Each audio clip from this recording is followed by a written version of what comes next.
Welcome to the podcast, Entrepreneur Perspectives, building and protecting your business one podcast at a time, a CASSource production. In this episode, I chat with Danny Nessim, founder and owner of ANC Management, a boutique PEO and insurance brokerage firm. This episode exists because of CASSource. CASSource is your content team. You know how many business leaders need help communicating their story? That's what we do. Content strategy, creation, and distribution for business leaders. This provides opportunities, relationships, and a platform for you and your business. Why do we do this? Because at CASSource, we exist to help you create and share amazing content. And yes, you should have a podcast. We'll help you. Learn more by visiting CAScontent.com.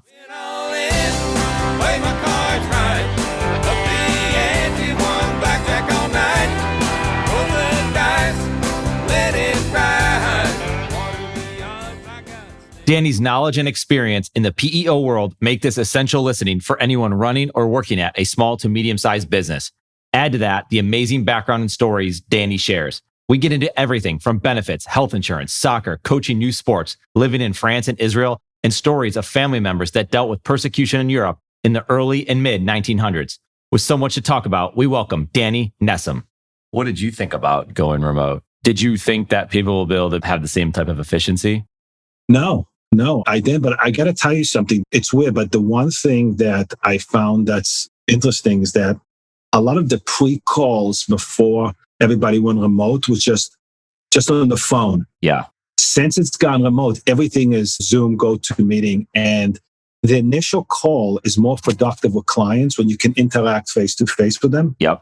I've gotten much better responses. You know, I could joke around with a client because I could see him, he could see me. Right. And I actually find it better. It's weird, but I find it better. Like my business, fortunately, because of the COVID, volume has gotten, for me, very high. Right. Because people are looking to find a way to cut their cost, but not cut the quality of the benefits at the same time. And what I do gives them that option. Yeah, I hear that. Where are you out of? I'm in Charlotte, North Carolina. So sure. I was going to ask you, what town are you in? I'm in Jericho, Long Island. Okay. In New York. Got it. Yeah, I'm the other side, upstate, Western New York. So I'm from Buffalo originally. Oh, yeah. So I've come down south and stayed down south. They called us, you're a Yankee, but the ones that stay, it's the damn Yankee. I used to come down and play soccer tournaments in North Carolina. Okay. I used to coach soccer also. My kids played at Raleigh, North Carolina, college showcases. Sure. I used to coach a very good soccer team. What type of club did you coach, or what was the club? It was Dix Hills in Long Island. Okay. And one of our teams was, from a travel team perspective, probably number 2 in the nation. And the other one, which I coached, was probably number 25 in the country. Oh, wow. Ranking wise. That's awesome. I used to live in Europe, so I used to play soccer all the time. Where are you from? I was going to say, because your accent. I was born here, but when I was young, I lived in both France and Israel. Oh, wow. Okay. Very cool. So I'm part French, part Israeli. Okay. Wow. And Israel too. That's all we do is play soccer. Yeah. We got no baseball and football. Yeah. So are you Jewish? Yes. Okay. Well, it makes sense, right? You're in Long Island, from Buffalo, same thing. My great-grandmother was 7 and they came over from Russia and they got kicked out. So they went to Niagara Falls, New York. And so there was a big Russian Jews that lived in the Niagara Falls area. Niagara Falls, New York is very different today. It's a lot African-American, culture has changed. And so, but then eventually moved to Buffalo, which is 20 minutes away. So just that whole story, as you know, my parents used to go on trips to Israel, I think 2 or 3 times. Yeah, I haven't been there for a long time. And last year, my son did a semester abroad. My son goes to Cornell. Sure. So he did a semester in Israel. Good for him. I went there and God, I haven't seen my family in 14 years. Oh, wow. So I went for a week to visit him. He was at the University of Tel Aviv. Me and him had the best time. For 1 week, I have such a huge family in Israel. How cool. It's crazy. My father actually, he was born in Iraq. If you were born before 1948, you were not born in Israel. And he was actually called the Haganah. He used to smuggle people in from Syria into Israel when it was became a country. Yeah. And he got caught. He got caught by the Syrians. He was put in jail. And this is a story he told me. 3 days before him and 2 other guys in the Haganah were supposed to get executed, there was a rescue team that got him out of the Syrian jail. Wow. And I'm sitting there listening to this and saying, if that happened, I wouldn't be around. Yeah. So think about how crazy that is. Yeah, that's amazing. When you say that and you think about the odds of even being here, just anybody being born. And then you start throwing in the situations that were for centuries that have been going on and people being persecuted or kicked out of countries, or perhaps family members were set to be killed. It's just, there's probably no words for it. It's wild. My mom and my grandmother were hiding in France during the German occupation, during the World War. Okay. They were hiding in a basement with about 50 other people. Oh, wow. And one of the guys, who was the guy who organized them hiding, told my grandmother and my mom to leave that night. And they could not understand why. Just them. He told them, leave. Mm-hmm. They left the hiding place. The next day, the Germans came, took everybody and killed them. Wow. He was a collaborator with the Germans, but he liked my mom and my grandmother, and he told them, leave. So where'd they go? They just left and they went to another hiding spot. Oh, wow. In France. But if he didn't say that to them, yeah, they would have been rounded up. I listen to these stories and I'm like, I'm just amazed. It is amazing. I was reading The Librarian at Auschwitz, and it's a story about this girl at Auschwitz, and she protected this book with her life. And it was a book that was torn to shreds and just early on. And there's just a story that they tell where the guards were going to come in there and do a check. And if they found anything on them, they were just going to kill them, right? She did everything in her power. So it's kind of like you're saying, like the opportunity that they didn't have, but understanding that anything that they could latch onto, they would latch onto it, and to hold out some sort of hope. And hearing these stories, like you said, of being during German occupation in France, you can't even imagine it, right? It seems to me that's why you're out here and taking advantage of it, having a smile on your face. What are the odds of you even being here right now? That has to make a difference. You know what? Like, this is when I see all this garbage going around with people looting and what's going on in these cities. And I'm saying, why don't you just be appreciative of being an American and having the freedom that a lot of us did not have a long time ago? It just really baffles me what I see out there. Yeah, I understand that. My son talks about that a lot. Try to find this gratefulness and just the fact that you can show up on the soccer fields. That's why I was asking you before about soccer. My son plays soccer. And we love it. He's a goalkeeper. My son was a goalkeeper too. Oh, really? Yeah. That's an incredible position. I mean, I'm sure you got to teach. It's a tough position. It's very tough, very lonely back there. I've heard so much of 75% mental. Obviously, you have to be able to handle it, but it's amazing to watch. It's very difficult as a parent to watch, but you just let him do his thing and continue to work hard and work on the mental side of it. How old is he? He's now 16. Wow. Yeah. He started later. So he's maturing and growing. And you know what? Most important thing is he loves going to practice. He loves training. He loves one-on-one training. He loves just being on the field. That's awesome. There's the ups and downs, of course, with it. It's never perfect. And you could train as much as you want. And then something happens in a game that you just couldn't have expected. But when he finds that core group, it is the toughest position to be a parent. Yeah. Because you're a hero or you're a goat half the time. What about the coach and a parent? Is that tough? Well, when I was coaching, of course it was. You're trying to win, but you're trying to make it a good experience and you're trying to make everybody happy. But there's also the lower part of the bench and you're trying to win major tournament. It's kind of tough. I mean, it's always exhausting. But you know what? The kids I coached were always respectful. They always had a good time. I was very passionate. Everybody enjoyed playing for me. If I lose the game, I was fine. As long as they played hard, I didn't have any problem with losing. Yeah. But that's pretty cool. Yeah. So I was listening to some of your broadcasts. Pretty interesting. Oh, yeah. You know, the content and all that kind of stuff. Yeah. Thank you. Well, I'll tell you this. Your team had reached out to us and, hey, would you consider having Danny on the podcast? We have some back and forth. And I'll say this. You never know who you're going to talk to. I mean, if you would have said, hey, we're going to talk about growing up in Israel and France, German persecution, talk about Israel, we're going to talk about soccer. Maybe I'm not surprised anymore because that's why I enjoy creating content, having podcast conversations, because you don't know who you're going to talk to. It's funny because we're working with my father who just wrote a book and it's a novel, but it's interesting because the main character is Jewish and becomes this G.I. Joe for Israel almost in a way, but he doesn't even know it. But long story short, you hear all these stories. Like I hear about my great grandfather being a gun runner for the state of Israel and getting weapons to where they needed to go. So then you get on a podcast with someone like yourself and we get to bounce around on all those different topics. Like we can get into the insurance, we can get into the business stuff. And that's super important. Right. this is the stuff that matters. And this is what leads to all those things, because then you contribute to society. You're working on something that you're really passionate about and helping people with. But that's what our content is the opportunity to have a conversation with someone that we otherwise would never have had that conversation. You and I are not talking if we don't have a podcast right now. And how cool is it? And I have these stories and I get to learn from it and share these stories and listen, and I'll pay more attention to it. And whether my son or my daughters listen to it, or I get to talk to my dad about it or my business partner, it's a lot of fun. So, I mean, at the core of it all is the content, is the story. If we can feature you and your business and help your business out along the way, then how awesome is that? But if I get to learn something from that or have more appreciation for what I'm going to do today, that's what this is. Truly, that's what it is. And it's just, you know what? It makes for a good day too. So, all I've ever done and what I like to do is educate. Yeah. Educate, help employers, help employees, do something good. Yeah. I was an accountant to start with, and I was looking at numbers all day. And after 4 years, I said, God, this is not for me. I'm more of a person who likes to interact with people. I'm more personable. I like to educate. I like to help. And that's why I went into this business. And it's been amazing. Yeah. Nothing beats working for yourself too. Well, that's the fact. Talking about entrepreneurial lifestyle and the decision making that you have to say, I'm going to have the nerve to go out and start something from scratch or buy something or whatever that is to get into that entrepreneurial way. It's a lifestyle. It impacts everything around you and you have to work through it. And it's up and down. And there's factors that are up and down that you control. And there's factors up and down that you have zero control over, like a pandemic or something even smaller or competition or the weather, right? I mean, it's unbelievable.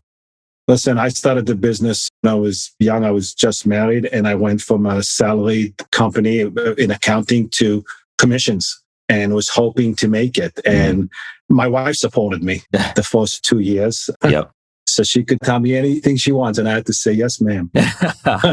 But now it's a 7-figure business for me. And the business was really more about networking, really having relationships with centers of influences. Since I come from the accounting world, I do a lot of business with accounting firms who are looking to bring value to their clients. And the interesting thing is what I do, the benefits is usually the second biggest expense companies have after payroll. So when people are looking to see where they can improve or how can they make something more efficient, this is the area that they look at. So by dealing with accountants who now people expect them to bring more value than just income statements and expense sheets and running reports. If an accountant can bring me in and I go to a company, I'm dealing with a company in Colorado, I'm saving them $250,000. They're only 75 people. Yeah. $250,000 a year. So the benefits area is an interesting area and we do it a little bit differently. We don't do it like where you just go right to regular open market. Sure. It's more these PEOs. And have you heard about them? Yeah, absolutely. And I think that's the key thing is the PEOs is what's interesting and it's confusing to a lot of people.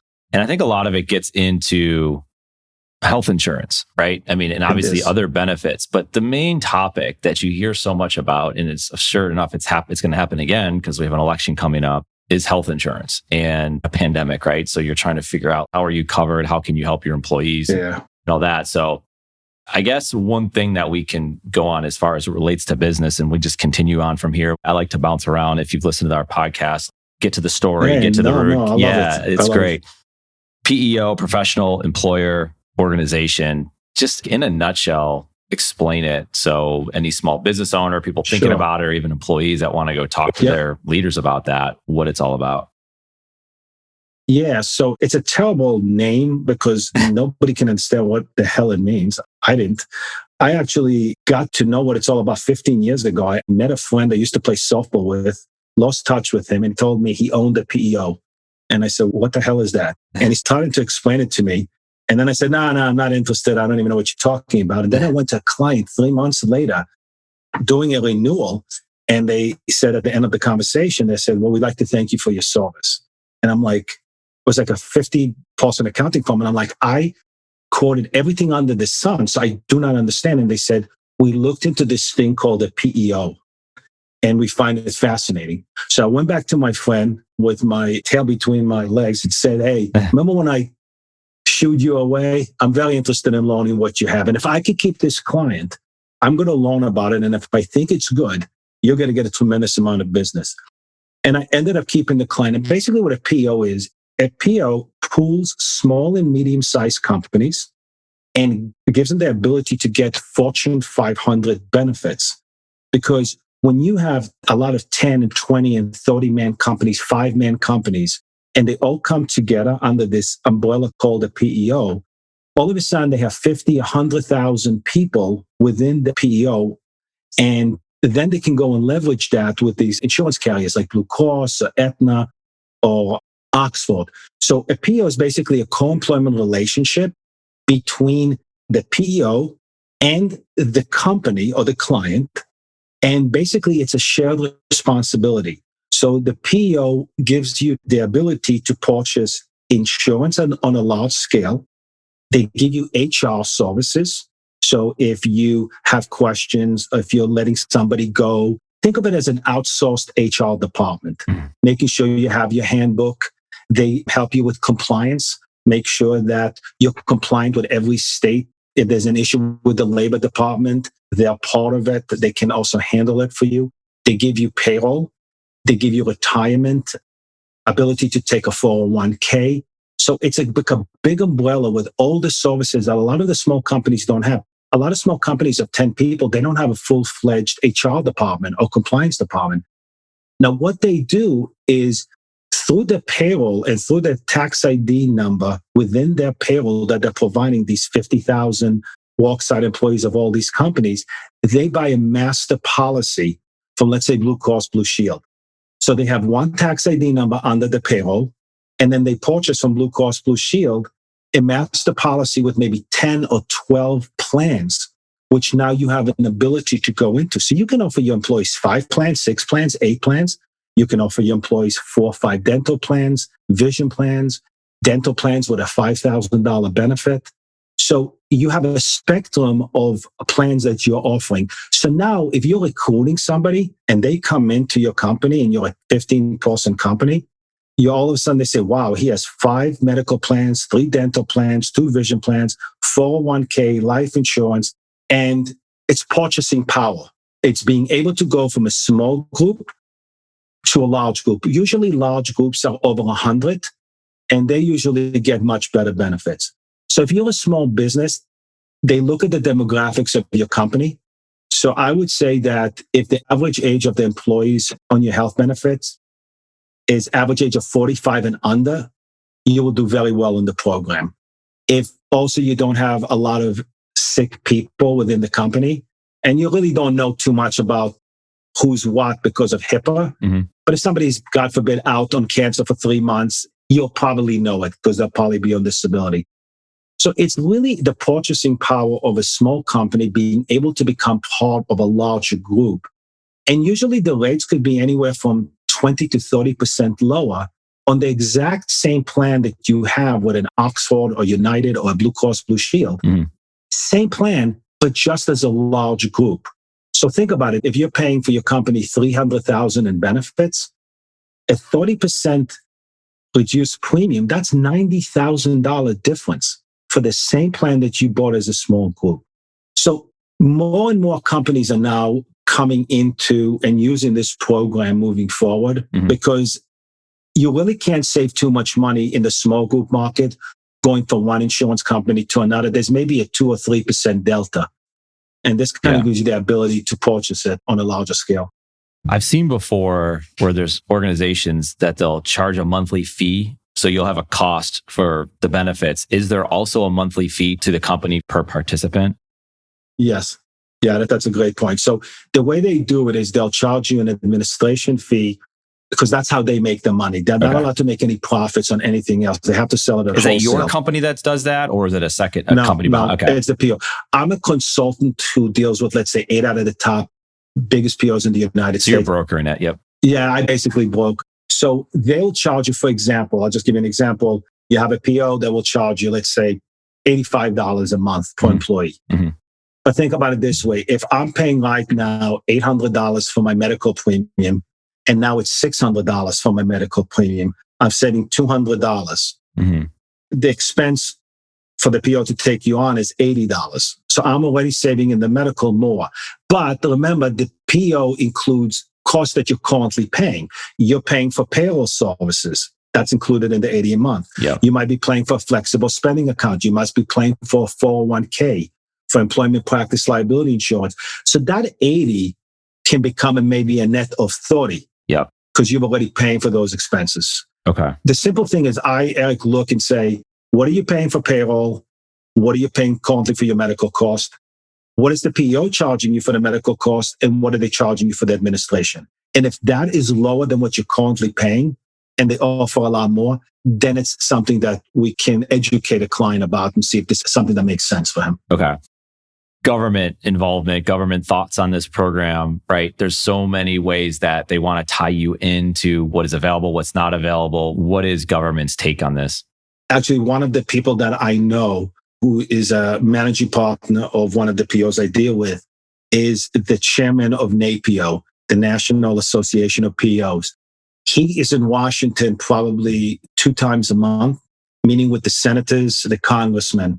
They really like it because the government is all about pooling to get lower costs from the insurance companies. Mm-hmm. So this to them is a way to be able to counter the insurance company costs that they're charging right now. So it really looked very positively. You also can see it by the growth of the PEO market. There's probably maybe 935 PEOs now in the country. And the IRS certification now that they're giving the PEOs, which means that the IRS now sees the PEOs and the client almost as a co-employment one unit. And the reason I'm saying it is because, I'll give you an example. In the old days, you might have had a PEO. They collected the money from you and then they paid the payroll, but they didn't pay the taxes on your behalf. And then the government would come back 3 years and say, you owe me $100,000. And you say, what are you talking about? I gave the taxes to the PEO to pay you. If you're a certified PEO now, the government entity says if something happens and the PEO doesn't pay it on your behalf, because we recognize it as a certified relationship, you don't owe us the taxes. So the government involvement is actually in a very positive way from the structure of how they set it up and from letting you carry over the taxes when you go on the tax ID number now of the PEO. Okay. Affordable Care Act comes in, Obamacare. There's different regulations as it relates to that. So when you get into the health insurance component of it, I guess at first, how does that play itself into it? Is it the marketplace insurance products that you're getting? Is it something different? Obamacare kind of was more set up for the individual market, the 1 or 2 man companies.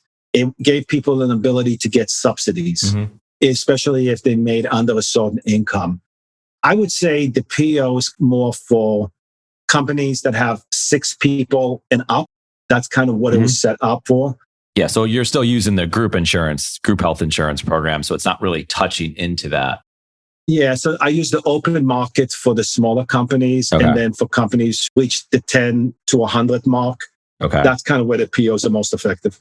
Okay. Do you see any impacts coming up, whether it's with PEOs or with insurance and how things are going to play? I get it. It's more for the individual, but with an election coming up and there's uncertainty in the marketplace, are the insurance companies, are the benefit groups, are they worried at all as to like which way this goes? That there could be like we talked about before, there's disruption in industry all the time. It's always happening, technology, all this. I guess maybe it's not even election. Maybe it's like, what disruption do you see coming towards the benefits markets to the PEO markets in the next maybe 6 months plus? Yeah, I don't think there's a disruption to the PEO market. I think the PEO market is actually trending up. Okay. I think PEO started off mostly in California, Texas, then to Florida, and now they're coming up the Northeast. But even the Midwest is now really starting to use it. It's more about an education and it's about pooling and people understanding. I think that the PEOs are trending up because they're doing the right thing. They're leveraging the amount of people to get more competitive rates in the market. Okay. I don't think if it's Joe Biden or Donald Trump who's going to be, I don't think that's going to change. I think that maybe the ACA will be strengthened a little bit, the exchanges, because for individuals and smaller companies, if Biden gets elected. Yeah. But I think that the PEOs, it's the right time for them in the right environment.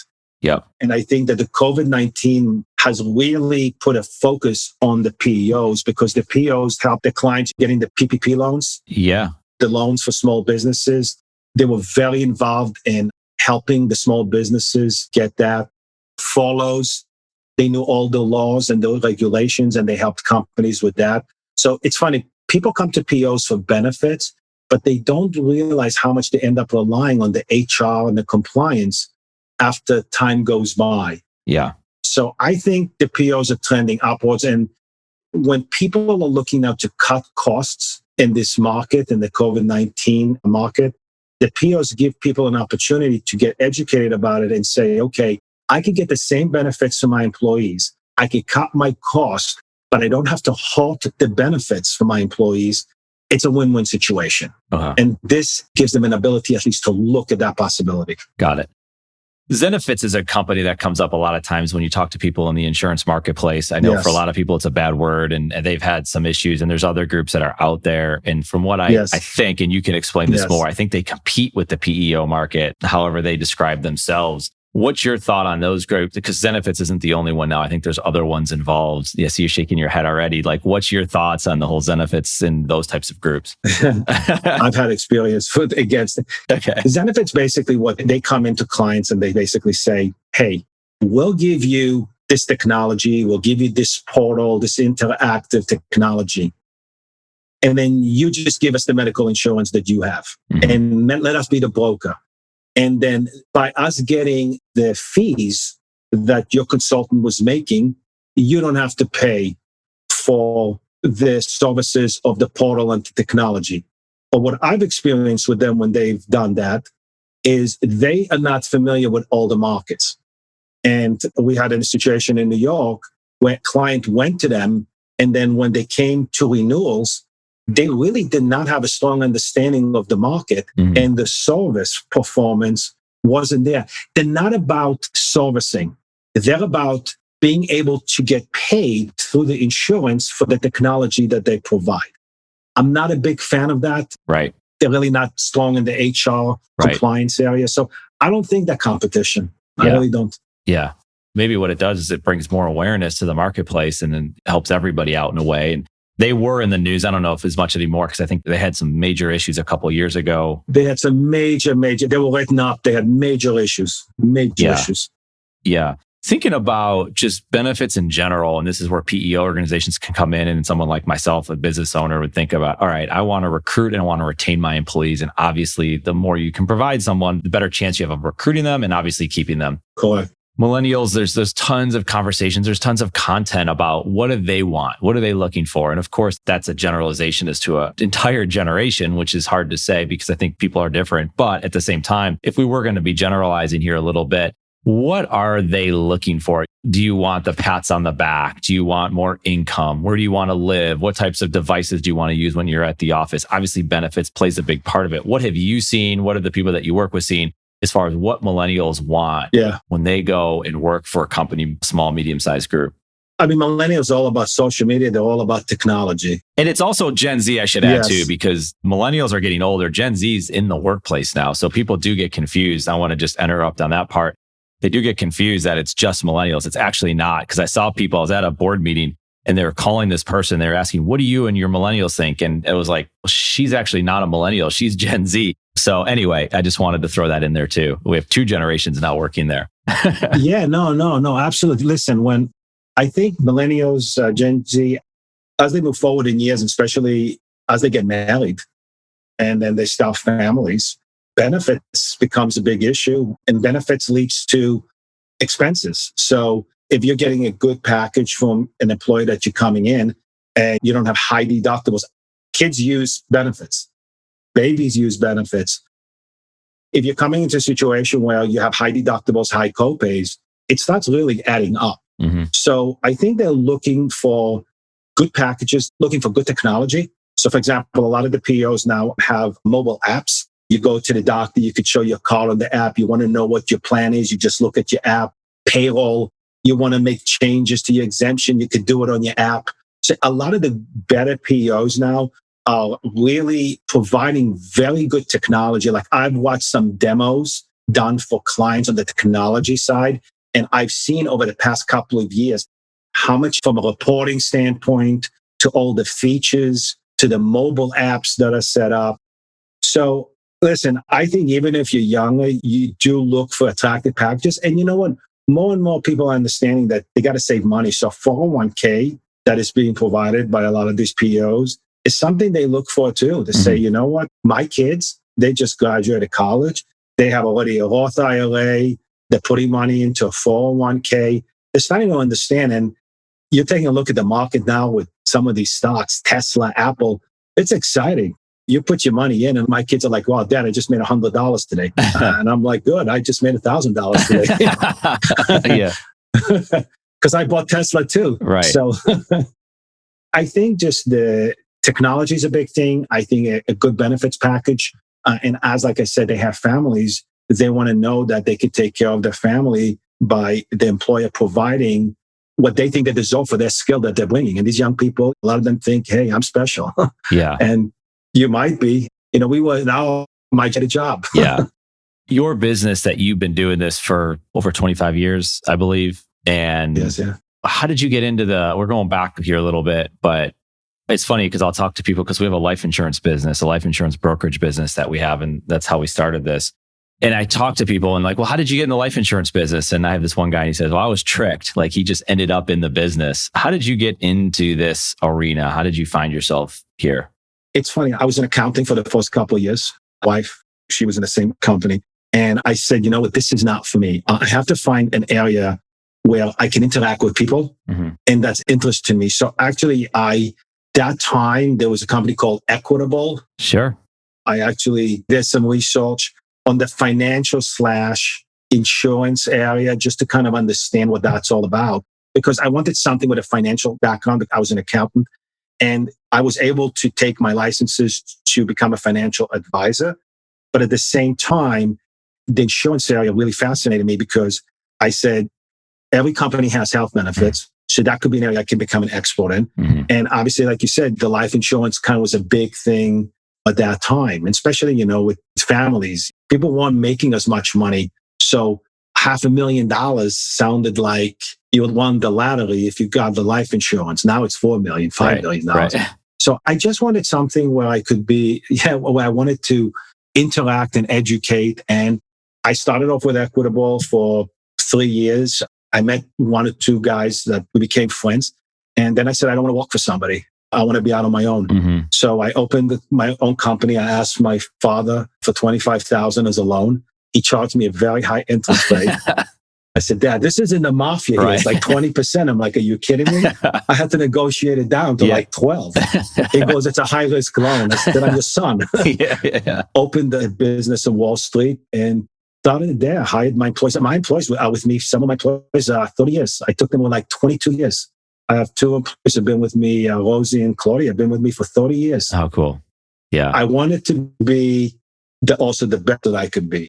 All my employees are my family. We could say anything to each other. We can talk about our issues and build a family. And I love it. That's awesome. I love what I do. I wouldn't give it up for the world. That's awesome. You have to take a chance when you're young sometimes. And that's what I did. Well, good for you. I mean, that's why I love this. This is why I love these stories. And it's funny too, you mentioned Equitable.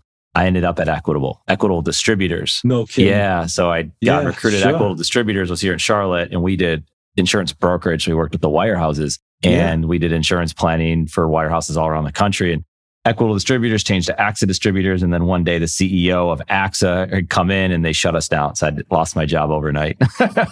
Everyone got, So that was the beginning. I talk about it a lot on the podcast of, I went on vacation, was in Mexico, came back, had 3 really weird voicemails on my phone. And I looked at my wife, we were newly married at the time. And I said, I think my company just got shut down. She's like, well, why don't you go in tomorrow and see what happens? Walked in and security's waiting for me outside the elevator to escort me. But my God. While I was there, it was a great company, it's a great opportunity. And those are the stories. And that's like you said, I didn't want to work for anybody else. I still had to put some time in and then eventually built my own business. And so I've been doing that for 7.5 years. But it's just funny when you hear all these stories of things that we've talked about, whether it be soccer and our cultural background and where you're from and all that. It's a lot of fun. Then you drop a company like Equitable. And that's what it is. It's these stories. And it's fascinating to me because here someone is, you think about the insurance marketplace, PEOs, and you don't think about content. You don't think about podcasts. You don't think about these storytelling. So I'm just curious from your standpoint, Obviously, you want to help people. Is that the main reason why you want to come on a podcast like this, is to educate, to inform, to help people out? Yeah, 100%. I mean, that's exactly why I just started doing some podcasts. I mean, I was in my article published, and then a lot of affiliates picked it up. I think MarketWatch and ABC affiliates from different states. I just wanted to educate people about this. It's a very small percentage of the market that uses the PEO, because I don't think that the education is there. One, from the brokerage community, understanding it. And I have to tell you, it's not easy. The PEO market, from my standpoint, every company does it differently. Some companies charge as a percentage of payroll. Some companies charge, as you said, an administration cost. Some companies use fuzzy math when they give proposals. Yeah. They'll tell a client, hey, you're paying $5,000 for performance management, and put that on the cost on his column. And then I come back and say, they're not paying for performance management. So why are you putting the $5,000 as an expense? And they said, well, if they did. I said, but they don't. Take it out. There's a lot of ins and outs in the PEOs. And also my big thing is, and this is important, to get into the PEO world almost 14 years ago, I developed relationships within the PEO world of knowing the owners, knowing the managing partners, knowing the presidents, knowing the equity partners. I don't deal with somebody on a sales, on a manager level. When I negotiate on the highest level with the heads of the companies for the administration cost and for the rate. So I can come back and they gave me a rate, and I say, I want 2 levels down to make it where I'm going to look at you as one of my PEOs. Every level is about 5%. So think about it. If I have 30,000 and I got 2 levels down, that's 10%. Yeah. I just cut $30,000. So it's really the relationships that I've built. And when I negotiate, I'll tell the head of one PEO, the other head of other PEOs give me a better rate. I mean, I'll probably get in trouble here, but they'll have a pride and they all have egos. Yeah. And then one guy is going to say to me, give me a day. All of a sudden, he comes down 10%. They all want to win the business. They all have their pride and their ego that's important to them because they feel their company is the best. At the end of the day, it benefits my client. So when I go with a final product to a client, I go with something that is able to benefit them. Yeah. Like I said, I find that from an accounting perspective, it's a great way to do health insurance in a more efficient manner. Let's put it that way. Yeah. Well, I think it's well said. And I think it's important that you do come on these podcasts and create content and tell your stories and share an article that could get picked up by other syndicates. And that's what it's all about. That's what content is. And it's an opportunity to tell these stories. And like I said at the beginning, without that starting point, we can't jump into all these very interesting things that we discussed today. And then I appreciate you, Danny, coming onto the podcast and sharing these stories and sharing information about PEOs. And entrepreneurship's a lot of fun, and there's ideas, and you get to go and you get to, I always think about us as entrepreneurial artists, and we can create whatever we want to create. You can create the business from scratch. You can do with it what you want. But there's all this other stuff that goes with it, and recruiting and retaining and doing your books and your handbook. It's like these little things, and they add up very fast, and you need professionals around you to support that business. And that's why it's so important that you have all these different things. You know, we look at it from the life insurance side, and there's things that you have to protect. Like, what if you can't show up to work tomorrow because you got disabled? And these aren't the fun conversations necessarily, but they're super important to continuing that business and having a successful long-term business. This is not a short-term play. It's funny you're saying that, because think about what's going on now with COVID-19. The states are not able to collect revenue anymore from sales tax because everything is closed. What do you think is going to happen? And I have friends who know people in the labor department. What do you think is going to happen once this is all done? They're going to look to collect revenue. How do they collect revenue? They're going to say to companies, you're not in compliance. You don't have these forms. We're finding you 10,000, we're finding 20,000. The labor department is going to be a big area to collect the revenue for the states. Now, if you have a PEO, since it's a co-employment relationship, they take the responsibility. So the labor department comes in, or Homeland Security comes in, you send them to the PEO. Trust me, these guys have very good legal, they have very good legal forms that represent them, but they're representing you at the same time. So you can generate revenue, and you don't have to worry about the non-revenue generating areas because you have the PEO backing you. And that's kind of what I like about this concept also. Yeah, that's awesome. We have clients that are in the benefits industry because we do point of sale distribution for life insurance for their clients. And so we have an understanding of it maybe more than some other companies, but that's not our specialty. So it's definitely something that we could talk about, and I could share with you some insights another time and say, hey, what do you think? What should we do? And we try to provide benefits in other way, give them cell phone packages, give them computers. And every company's at a different place. Like, how much would they even want to invest? How much would they not want to invest? I think it'd be great just have our conversation today. There's a lot of trust that's built up in that, just to have a conversation about it. Yeah, listen, I'd love to have a conversation because there might be things that you guys do that might be of value to my clients. And trust me, I deal with a lot of life insurance and financial advisors who they have the license, they don't do their health insurance, they don't have the expertise in the PEO. And they'll call me up and say, hey, could you speak to a client of mine? Could you educate them about this? And then we share the revenue, obviously, because they're licensed. And we're able to bring something to each other. Yeah. And I'll tell you a quick story. So you're talking about my son being a goalie. Yeah. So my son played in the Maccabee games. Oh, yeah. In the United States. So it was hosted by New York. And it was international. So there was England and Mexico. There was like a lot of international. They got whooped in the preliminary rounds by the United Kingdom, 6-1. My son played goalie half the time and then somebody else. We actually made it all the way to the finals against the United Kingdom. Wow. They were so good, it wasn't funny. Every kid was like 6'1" and they're like 14, 15 years old. Yeah. My son probably put the performance of a lifetime. We were down 2-1, and my son's best friend tied it on the last kick of the game. Oh, okay, wow. It was a free kick from about 30 yards out. Wow. I mean, everybody went wild. Yeah. And it was the Maccabee gold medal final. Yeah. The English parents were cursing my son, this bloody kid. I can't believe he made this. And I was like laughing. And they went to penalty shots. And my son saved 3 penalty shots, but we couldn't hit the side of a barn. They were so exhausted. We lost the penalty shots, I think, 2-1. Yeah. But the reason I'm telling you this story, which was so cool, and the pleasure of being a father of a goalie, he was sitting on the bench with his head down. It was a great game. And I see the coach of the United Kingdom and 2 players. They walk over to my son, and I was a parent, so I was standing.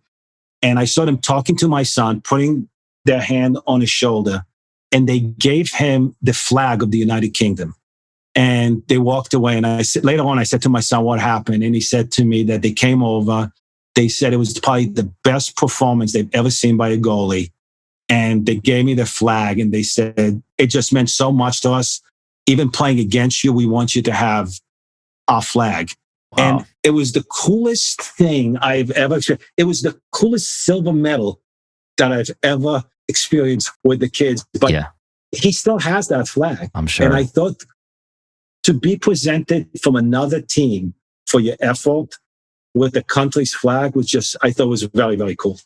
Oh, it's amazing. So I'm so glad you shared it. And there's something too I heard someone else talking about it on the radio yesterday randomly. I don't listen to the radio that much, more listen to podcasts and music. And they were talking about competing.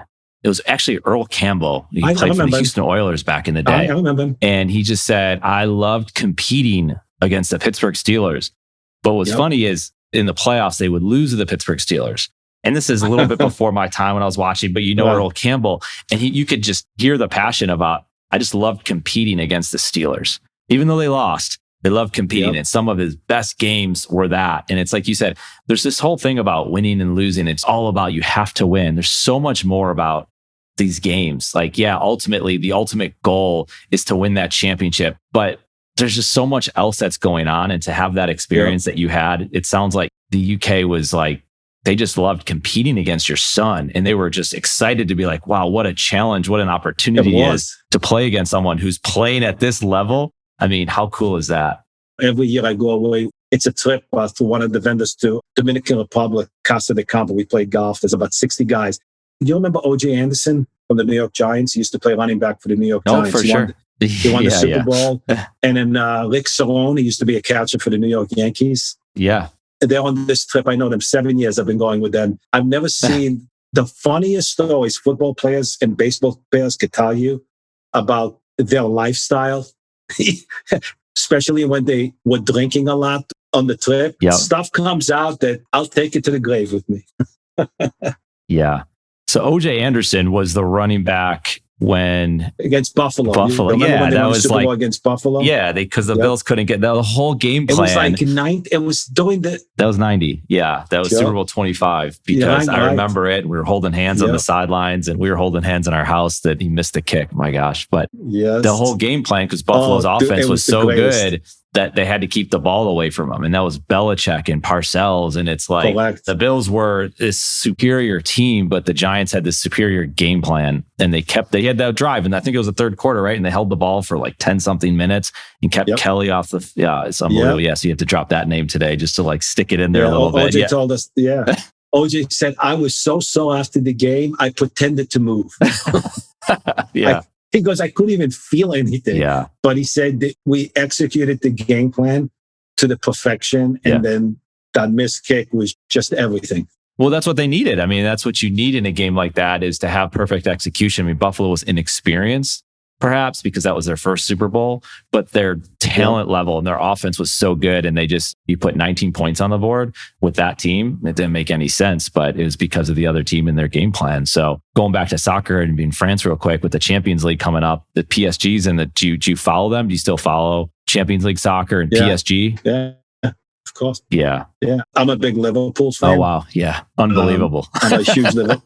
That last year when they came back and beat Barcelona in Liverpool after being down 4-0. It was the sickest game I've ever watched in my life. Yeah. I enjoyed the beauty of the game. Like, you got people who play baseball and football, they don't understand the game. Yeah. But if you understand tactically how the game is and you play it the right way, it's just a beautiful game to watch. I mean, you watch it someplace, Yeah. I appreciate you coming and sharing these stories. What's the best way, Danny, people can get a hold of you, learn about your business and how to work with you? Sure. So they can reach me on my website, which is www.acmgmt.com. They can get me on LinkedIn, Danny Nessim, or they can, if anybody wants to call me, it's 516-375-9307. That's my cell. It's always open. Yeah. My wife says, shut it off during dinner time at least. That's the time off. Yeah. That's my time off, so I don't answer. But any of the three ways. And my point is, I'll be able to have a conversation, just educate. If it's something that people think makes sense for them, fine. And if it's not, 100%. But I'll be able to give them at least the education. Yeah, no, it's important to have people like yourself that have that type of knowledge, and you're not looking to close every single deal. There's too many businesses. There's too many people out there. You'll get enough. You've done well for yourself. And it's like we said at the beginning, it's just amazing being here and having this conversation. And who knows, right? You never know who you're going to talk to. This has been awesome, Danny. I really appreciate it. Thank you, Eric. It's really been a pleasure talking to you. I really, really enjoyed this conversation. And thank you so much for having me on. You're welcome.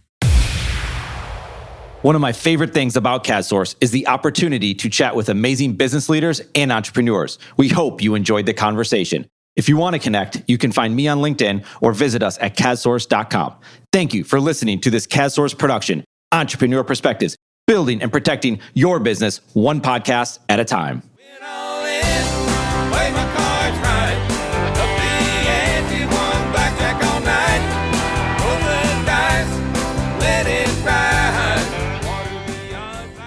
This episode exists because of CADSource. CADSource is your content team. You know how many business leaders need help communicating their story? That's what we do. Content strategy, creation, and distribution for business leaders. This provides opportunities, relationships, and a platform for you and your business. Why do we do this? Because at CADSource, we exist to help you create and share amazing content. And yes, you should have a podcast. We'll help you. Learn more by visiting CADScontent.com.